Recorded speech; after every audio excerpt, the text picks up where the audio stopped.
محبت کې لیونی شي سړی، په دغه وخت کې بیا سړی شي سړی.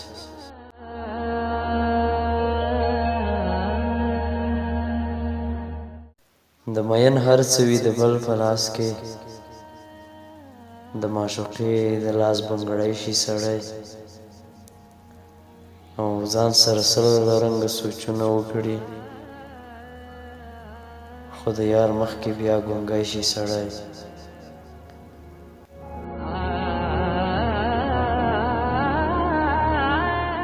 ماته د مینې زور ډېر ښه معلوم دی، ماته د مینې زور ډېر ښه معلوم دی، لمبه لمبه شي سپېلنی شي سړی، او کله د یو پردي سړي لپاره، کله د یو پردي سړي لپاره له خپلو لرې شي پردی شي سړی، او چې